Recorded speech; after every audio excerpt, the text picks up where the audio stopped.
Existem entendimentos diversos em cada unidade da federação, e a FENEM ela propõe exatamente que o tratamento por parte dos militares estaduais seja o tratamento dado pela própria Constituição e não seja as alterações, o que ao longo dos estados a legislação estadual ela quer dar. Então, na prática, nós temos um direito constitucional, a ideia é não ter, nós não entendemos como sendo um privilégio, mas nós entendemos que é uma contrapartida que foi pactuado na Constituição, portanto, para nós é um direito, a partir do quê?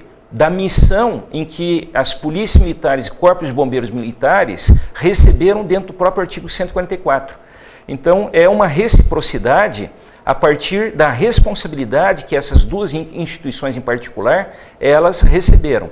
E a partir disso, a FENEM, ela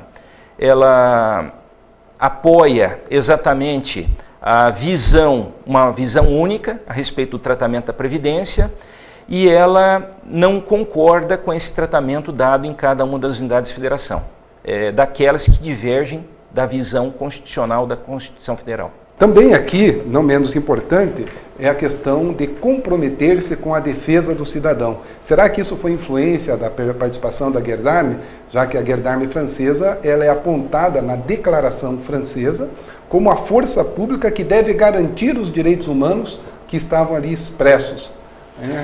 Bom, o que nós estamos buscando? Qual é o pensamento mediano? Voltar para o básico. Então, qual é a missão básica de uma polícia? É a proteção do seu cidadão. Ao longo do tempo, por questões de influência do ambiente que nós vivemos, o ambiente chamado sociedade, no nosso entender, ocorreram diversas disfunções. E hoje, as nossas organizações, elas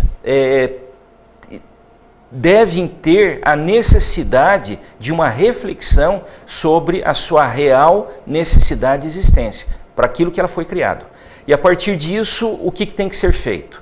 A quebra do modelo anterior. Então, que modelo é esse? É o modelo do pacto social. Então, o que nós estamos procurando é um fortalecimento da visão, em primeiro lugar, o cidadão, a partir do quê? De um novo pacto federativo. Então, um novo pacto em que a segurança pública ela esteja comprometida com o seu verdadeiro cliente, que é o cidadão, e não outros tipos de interesse que muitas vezes, ao longo do tempo, foi colocado até mesmo como prioridade, a própria segurança do Estado. Então, a segurança do Estado é um elemento secundário. À medida que o cidadão está protegido, o Estado também estará protegido.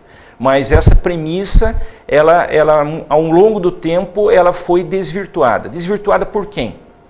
Pelo próprio ambiente que nós vivemos. Então, não é de natureza das polícias, mas é do nosso próprio ambiente. Parabéns, Rosny. Muito obrigado pela participação lá no ENEM, acompanhando o nosso presidente, pela participação ativa nas discussões, e tenho certeza que nós voltaremos a este assunto, que são os grandes temas nacionais. A desmilitarização, ela não é uma ameaça apenas à parte da corporação, ela é uma ameaça de extinção. E estes trabalhos de buscar a conquista de direitos e consolidar em nível nacional um sistema nacional de segurança pública, com a proatividade das polícias militares, que representam mais de 600 mil trabalhadores neste Brasil, distribuído em mais de 5.550 municípios, faz com que nós da MAI tenhamos responsabilidade de estar junto com a FENEM, com a ANERB e com as grandes associações para trazer a você, contribuinte paranaense, a você do povo paranaense, do povo brasileiro, uma segurança pública de qualidade. A eficiência da segurança pública, ela é medida pela ausência de crimes e delitos. Ela é resultado para a paz social. Muito obrigado a todos vocês. Olá, amigos, estamos de volta com sua TV AMAI. Vamos conversar agora com o Paulo Martins. Paulo Martins é conhecido pela Rede Massa, onde ao lado da Ruth Bolognese e do Gierbuch faziam sempre um bate-papo trazendo assuntos atuais. O motivo de eu convidar o amigo quase a desguiando o Paulo Martins para estar aqui, é que participei como cidadão desses movimentos de indignação popular e encontrei algumas pessoas com um cartaz escrito assim: fora Ursal. E o que seria essa Ursal? Paulo, o que é a Ursal que o povo está reclamando tanto? Olá, Coronel. É um prazer estar aqui falando com vocês, aqui na TV da MAI. A Ursal é uma sigla que significa União das Repúblicas Socialistas da América Latina. Ela seria, na verdade, o resultado da política implantada por uma outra instituição chamada Foro de São Paulo. Essa, sim, é a raiz de muita coisa. E o senhor também viu esses cartazes lá, né? Fora Foro de São Paulo. Vi bastante. Fora isso, porque o Foro de São Paulo, ele está na raiz de muita coisa que está acontecendo no nosso país e na América Latina. É uma instituição que foi fundada pelo Lula e pelo Fidel Castro em 1990, com o intuito de coordenar os partidos de esquerda na América Latina inteira. Seja uma coordenação doutrinária e também de ação política. No documento do Foro de São Paulo, num dos documentos do Foro de São Paulo, consta a declaração do próprio Lula, dizendo que o objetivo era recuperar o que foi perdido no leste europeu. Então, não é coincidência, né? Não. 1989, pensamos nós que termina a União das Repúblicas Socialistas Soviéticas, cai o Muro de Berlim, a ameaça do movimento comunista internacional parece desaparecer, mas é aqui, na cidade de São Paulo, no primeiro encontro da esquerda, que hoje o Brasil conhece, sabe que as Farc estavam lá, né? Sabe que toda essa esquerda estava lá, nasce então, na cidade de São Paulo, essa tentativa de ressuscitar a ideologia comunista a partir da América Latina. Exatamente, o intuito foi esse mesmo, né? O terreno era fértil, Cuba e Fidel Castro funcionam ali como o centro irradiador, quem fomenta e fornece doutrina e know-how revolucionário, seja lá em várias vertentes que isso implica, não é? E ali havia o cenário de ascensão do Partido dos Trabalhadores, né? Não diretamente ao poder ainda, mas já era uma organização bastante estruturada. Aqui tendo o Lula acabava de sair de um segundo turno, vamos chamar um segundo turno vitorioso. Claro, fez quase metade dos votos. Fez quase metade dos votos e conseguiu se consolidar como a esperança... Sim, com uma expectativa de poder. Exatamente. Daí sim o cenário está totalmente propício a que essa organização nascesse exatamente ali, com o Lula sendo sócio patrocinador, junto com o Fidel Castro, desta organização. E a gente pode também fazer uma realização econômica do Foro de São Paulo, né, como organização, assim como Cuba foi o centro irradiador. O petróleo da Venezuela é quem vai ser o centro financiador da primeira fase do foro, né, trazendo aí recursos, patrocinando corredores, patrocinando indústria fora, patrocinando campanhas. E agora, posteriormente, o Lula, com o pré-sal, tenta entrar também nessa expectativa financeira do Foro de São Paulo, financiando principalmente aqui o Paraguai, na época do Bispo Lugo, triplicou o valor... O repasse, né, da Itaipu? Triplicou sem necessidade nenhuma. Nós tínhamos um acordo perfeito, pagávamos em dólar, ou seja, a correção sempre havia, e eles simplesmente triplicaram. Isso agora impacta, porque na época foi dado um subsídio, a presidenta Dilma teve que cortar, porque subsídio é uma coisa que... Uma hora explode, é uma bomba armada. É uma bomba armada, uma hora explode. Você tem um conhecimento profundo aí de economia, trabalha nisso, pode nos ajudar a entender que parte desse fracasso do projeto é porque o pré-sal acaba não decolando e não gerando o volume de recursos que possa sustentar a América Latina inteira. Ele não chega até este ponto, na minha visão. Sim, sim. Houve sim, a Venezuela, que já era um país bastante instável, mas com alta produção de petróleo, num primeiro momento, com a ascensão do Coronel Chaves, ela passa a ser, sim, o irradiador financeiro desse esquema. Que a ação política custa muito.